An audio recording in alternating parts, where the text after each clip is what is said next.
kita tahu, masing-masing tahu kondisi fisik sarana dan prasarana irigasi ini, wah macam-macam ya. Ada yang pintunya rusak, ada yang diperlukan pasangan batu dan sebagainya di setiap bangunan air, tapi kita belum sempat pasang. Nah, itu adalah kondisi prasarana fisik jaringan irigasi, baik sedang, ringan maupun rusak. Nah, itu kondisinya. Nah, kita sendiri di sini mungkin untuk DI Lampok Utara berkisar berapa Pak Cep kondisi baiknya? Kondisi baik itu kemarin itu 52%. Nah, hanya 52%. Ya, tuh. Nah, ini bagaimana caranya ini untuk mempertahankan 52%, gitu kan ya? Itu pertanyaan pertama. Nah, kemudian indikator yang kedua adalah berkaitan dengan intensitas tanam atau produktivitas tanam. Ya, apakah itu 100% hanya satu kali tanam? Apakah itu 200% dua kali tanam? Ya, dan tidak mungkin kalau 300% ya. Artinya mungkin saja padi-padi palawija atau padi-padi sebagian padi tapi yang lain tidak digarap kan seperti itu. Mungkin hanya 220%. Mungkin intensitas tanam di Lampung Utara berapa sekarang Pak Jet? 235 ya, 235 intensitasnya. Itu nambah ya, posisinya bisa angka 250. Nah, itu yang kedua adalah produktivitas tanam atau intensitas tanam. Yang kemudian yang ketiga adalah personelia. Nah, tadi personelia itu ada staf OP, ada bapak-bapak sebagai petugas pintu air ya. Nah, satu dari jumlahnya, kemudian dari kemampuan bapak-bapak bekerja. Nah, itu dinilai. Nah, kelihatannya dengan luasan 6.100 hektar sekian, ini mungkin jumlah kita hanya berapa? 40 ya? 40-an ya? Itu mungkin kurang ya Pak Cep ya? Coba nanti kita identifikasi kembali ya. Identifikasi kembali dengan luasan 6.100 hektar itu, ya, apakah kita mampu dengan 45 orang itu? Nah, seperti itu. Nah, kemudian dari personalnya adalah sisi peralatan. Nah, kita tahu sendiri kita butuh mesin bobot rumput, mesinnya nggak ada dan sebagainya. Karena memang di tugas pembuatan OP itu belum ada belanja modal, ya belanja modal. Tapi tetap saya yakin teman-teman juga menyampaikan kepada kita dan berusaha bagaimana rekan-rekan di pusat untuk membantu berkaitan dengan peralatan tadi, ya. Nah, kemudian dari peralatan adalah dokumentasi, ya dokumentasi itu tadi pemahaman bagaimana kita bisa membaca peta wilayah kerja kita bisa membaca skema jaringan irigasi kita bisa membaca skema bangunan kita bisa membaca rencana tata tanam global kita, dan rencana kebutuhan air kita, neraca airnya. Itu data-data itu harus benar. Ya, kemudian juga data-data Bapak pribadi masing-masing sebagai PPA, bertugas di mana dan sebagainya. Ya. Nah, kemudian di situ yang ke berapa? Yang ke terakhir ya. Yang keenam adalah P3A, peran serta masyarakat P3A. Nah, P3A ini berapa anggotanya ya di daerah irigasi Lampung Utara, kemudian GP3A-nya, kemudian IP3-nya jalan atau belum di Kabupaten Ciamis ya, seperti itu kan. Nah, dari jumlah kemudian apakah baru mengajukan untuk berbadan hukum ataukah sudah berbadan hukum. Nah, itu penilaian-penilaian itulah ya dari 1.1 sampai 6 ini sangat kita perlukan sekali. Nah, jadi tadi saya sampaikan di posisi kondisi jaringan prasarana irigasi itu kan sangat kurang. Berarti peran personalia dan peran P3A dan GP3A ini benar-benar sangat besar untuk mempertahankan kondisi tadi, dengan maksud operasi tetap berjalan. Ya, meskipun kondisi fisiknya kita ini ya hanya 50%, saya yakin dan merasa yakin bapak-bapak ini senantiasa bagaimana mengoperasikan, mengalirkan air ya. Kebutuhan air ini tetap bergerak. Dua pointer tadi, personalia dan P3A. Nah, ini nggak boleh pecah. Kalau ini pecah, ya berarti indikator yang lain ini bisa rusak gitu. Paham maksud saya? Ya. Jadi saya sangat bersyukur sekali, saya memahami sekali dengan keterbatasan yang kita punya, tapi saya lihat teman-teman di DI Lapak Utara dan beberapa DI lain juga saya kemarin datang ke sana, ini tetap artinya antusias ya, berjibaku kerja siang malam ya. Nah, kan saya suka baca tuh ya di grup WA itu kan ya, ada piket malam dan sebagainya seperti itu. Nah, dari keenam ini tentu bagaimana upaya orang lain, masyarakat atau pemerintah sendiri atau pimpinan saya sendiri untuk bisa mengetahui. Ya, ya bagus. Seperti teman-teman di Lapok Utara ini punya nih YouTuber ya, bagus itu ya, PPA Lapok ya, PPA TV. Nah itu bagus itu ya, bagus gitu. Jadi bagaimana mengabarkan kepada saya keberadaan khusus untuk Lapok Utara kan gitu. Teman-teman yang lain juga di Kerawang di apa tuh, gara-gara PPA TV Lapok Utara dan Andri Herianto ikut-ikutan juga gitu kan. Tapi tidak apa-apa, itu adalah suatu media bagaimana kita menyampaikan sesuatu gitu loh. Lebih dan kurangnya kita. Lebihnya kita atas kekurangan anggaran kita tetap bekerja, ya kan. Kurangnya kita, ya permohonan kita kadang lambat dan lama sebagainya. Nah itulah nanti kami sebagai pimpinan, teman-teman di pusat, di provinsi juga untuk bisa berpikir untuk ke sana kan gitu ya. Tapi inovasi, kolaborasi yang Bapak sudah laksanakan itu sudah sangat baik kalau saya lihat, apalagi artinya saat kondisi sekarang ini merasa senang dan merasa bangga bisa melaksanakan event panen raya ini. Itu ya.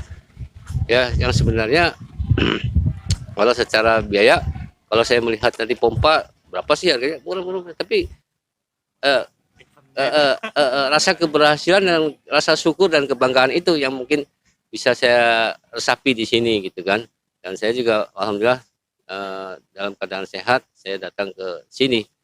Untung saja saya kemarin tidak jadi berangkat ke Cilituh Sukabumi.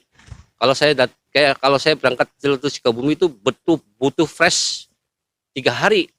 Ya, itu kan hari Rabu, Kamis, Selasa, Rabu, Kamis. Karena perjalanan itu 9 jam. Lebih jauh dibandingkan Lapok Utara. Sudah tikungannya lebih tajam juga gitu. Wah, saya pikir saya batal saya. Jadi demi Lapok Utara. Jadi saya batalkan acara di Sukabumi. Dah, saya nggak ikut dulu, saya ke sana gitu kan. Tuh, jadi akhirnya saya alhamdulillah bisa datang atas undangan teman-teman semua ya. Pak Cecep, Pak Aceng, kemudian khususnya P3A Sido Makmur. Saja yang bisa saya sampaikan, mungkin dilanjutkan oleh Pak Cecep. Wabillahi taufik wal hidayah. Assalamualaikum warahmatullahi wabarakatuh. Terima kasih Pak Anda. Assalamualaikum warahmatullahi wabarakatuh. Ini saya kira komplit Pak ya, ada pengguna air P3A, ada pemberi air PPA. Jadi kalau saya berbicara payung hukum, bahwa kita itu mengacu ke Permen PU nomor 12 PRTM 2015 itu tentang pedoman eksploitasi dan pemeliharaan, di mana secara perencanaan kita harus membuat AKNOP Pak. Ya. Kalau kita tidak membuat perencanaan AKNOP, kita disalahkan nanti. Pertama itu. Keduanya, dari segi pelaksanaan, kita harus mengisi belangko OP. Ya, belangko operasi dan pemeliharaan. Ya. Ketiga, yang dikatakan Pak Andi tadi, itu berbicara evaluasi. IKSI itu adalah Indeks Kinerja Sistem Irigasi. Yang namanya sistem irigasi, itu bukan hanya kondisi jaringan saja, tapi dengan kelembagaannya, dengan dokumentasi, dengan produktivitas tanam. Jadi satu sistem. Jadi yang dibicarakan oleh Pak Andi tadi itu mengevaluasi. Jadi intinya satu rapot daerah irigasi Lakbo. Adapun kaitannya dengan P3 apa ya? Ya. Antara PPA dan P3 apa? Sebetulnya harus ada sinergi yang tadi katakan tadi. Ya. Maksudnya gini, misalnya gini, Bapak P3A pengen tanam padi, ya, berarti kan harus ada perjanjian awal dengan pihak pengamat atau mati juru. Nih Pak, di daerah irigasi Lakbok, Biuk, untuk MT1 saya harus tanam padi 400 hektar. Mengusulkan, P3 itu mengusulkan Pak. Ya, P3 mengusulkan padi ya. 400 hektar misalnya, MT2 400 hektar, MT3 400 hektar ya. Di sini kan ada 3 MT Pak ya. Bentar ya. Ini sebagai mengkilas balik kembali bahwa MT1 itu musim hujan atau musim rendeng ya. MT2 itu musim gadu atau musim kemarau ya. Anggap aja masuk musim kemarau. MT3 itu musim kemarau ya. Jadi air yang tersedia itu biasanya terpenuhi di musim apa Pak? Musim hujan kan? Kalau musim kemarau mah otomatis daya cair banyak. Makanya di papangan kan tuh mungkin. Kian supaya pinuh kan tuh mungkin. Berarti Bapak juga harus mempolakan tanam Pak. Jadi jangan ini Pak ya, punten Pak ya, ini untuk sebagai pola tanam ya. Kita juga kan keterbatasan air di hulu Pak ya. Kalau bisa ini mah Pak ya.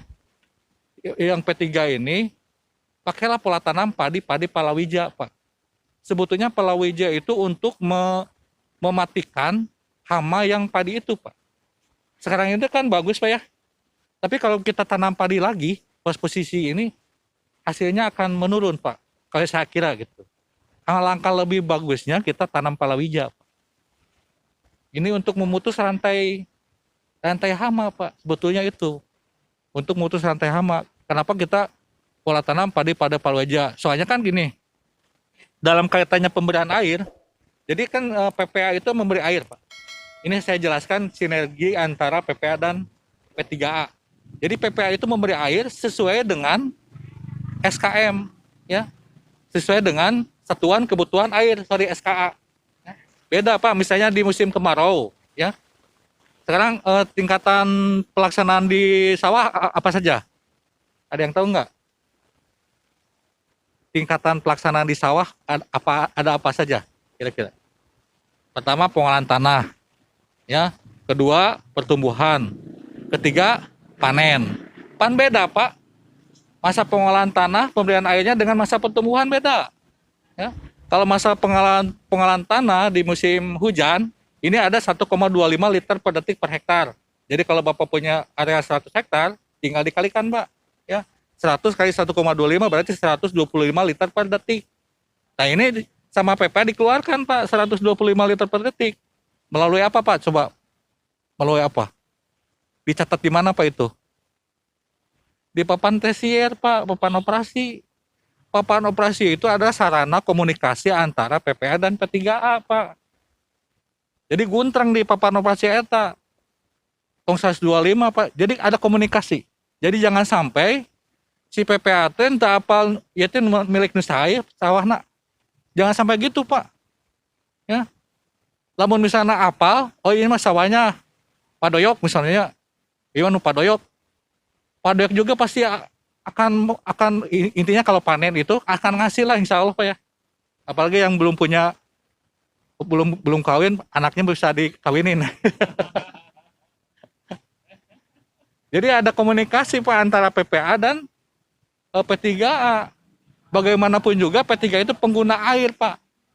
Bapak pemberi air. Jadi harus diatur gitu. Musim hujan, apalagi panen Pak. Kalau panen dibuka airnya, kemudian tadi dikadek ku si Bapak. PPA dikadek tas. Kuduna digaringkan kalau dibuka. Terus tuh Pak. Ya, jadi itu jadi ada sinergi Pak. Kemudian Blangkono 1P Pak. PPA itu harus walk through. Walk through itu jalan kaki dari hulu ke hilir. Itu dengan P3A. Mana yang rusak nih dicatat. Dicatatnya di belangko apa Pak? 01P. Itu kan kerusakan Pak. Ada bencana alam misalnya ada tanggul rusak dicatat Pak. Sebetulnya banyak tugas PPA jadi jangan itu kan udah di perjanjian Pak. Di kontrak ya, bahwa Bapak itu harus mengisi belangko OP. Ya.